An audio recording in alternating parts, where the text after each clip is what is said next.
Berjumpa kembali dengan saya Novigita Rahmawati di podcast Bahas Tuntas Pimpinan Masyarakat. Bagi Anda yang baru pertama kali bergabung dan mendengarkan, selamat datang dan selamat mendengarkan. Bahas Tuntas Pimpinan Masyarakat merupakan podcast yang akan membahas tuntas bagaimana gaya kepemimpinan dan isu terkait dengan pemimpin di negeri kita ini.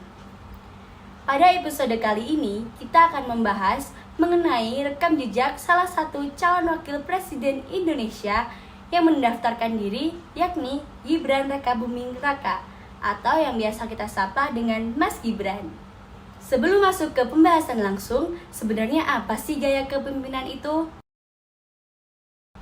Gaya kepemimpinan merupakan norma perilaku yang diterapkan oleh seseorang dalam jabatan kepemimpinannya dalam mempengaruhi orang lain dan memberikan motivasi. Gaya kepemimpinan ini dimiliki oleh setiap pemimpin, termasuk juga Gibran sebagai wali kota Solo. Dinasti politik juga sangat melekat jika melihat Gibran pada pencalonan wali kota.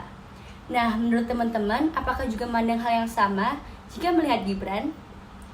Pencalonan Gibran jadi wali kota Solo dan akhirnya terpilih menimbulkan banyak kontroversi. Mulai dari adanya isu dinasti politik, penyelewengan aturan, bahkan kecurangan. Terlepas dari hal itu, gaya kepemimpinan yang dimiliki sangat mencolok dan menyita perhatian publik. Gaya kepemimpinan yang dimiliki Gibran masuk dalam gaya kepemimpinan demokratis. Mengapa demikian? Dapat dilihat bahwasanya gaya kepemimpinan demokratis adalah gaya kepemimpinan yang partisipatif, di mana pemimpin mampu mengkoordinasi dengan baik dan menekan pada rasa tanggung jawab serta kerjasama terhadap anggota. Gaya khas ini terlihat jelas dari sejak Gibran resmi dilantik, yakni melaksanakan pengembangan terhadap kehidupan rakyat kecil dan UKM, tanggapan terhadap permasalahan terkini dan aduan warga, serta menjadi pejabat publik yang aktif dalam media sosial. Menjadi pemimpin yang aktif dalam media sosial menjadi suatu nilai tambahan di era kemajuan teknologi saat ini. Berbicara mengenai penguasaan teknologi, jelas Gibran tidak perlu diragukan. Pemanfaatan media sosial yang dimiliki sebagai bahan aduan warga juga menjadi bukti bagaimana gaya kepemimpinan, gaya demokratisnya berjalan dalam menjalankan kehidupan masyarakat. Lantas, apakah hal ini membuatnya menjadi selalu disanjung dan terbebas dari jerat isu dan tuduhan? Jawabannya adalah tidak. Isu terkait dengan pemanfaatan terhadap media yang digunakan sebagai ajang mencari massa juga menjadi isu besar bagi Gibran, terlebih dalam pencalonkannya diri sebagai wakil presiden 2024. Melihat dari latar belakang kepemimpinannya, Gibran dapat dianalisis terkait perkembangan mutakhir dalam kepemimpinannya.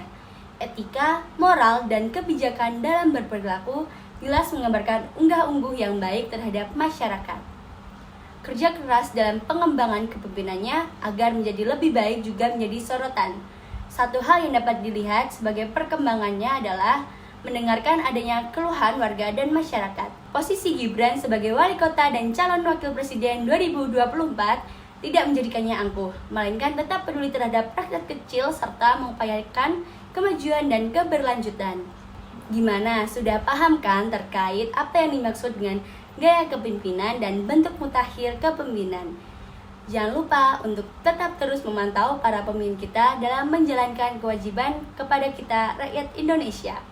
Politik dan kepemimpinan Indonesia harus jujur dan terlepas dari dinasti politik. Saatnya saya undur diri, tetap semangat dan jangan lupa tersenyum. Makan kedondong, minumnya soda, jangan kemana-mana dong, tetap setia di podcast Bahas Tuntas Pimpinan Masyarakat. Audio Jungle.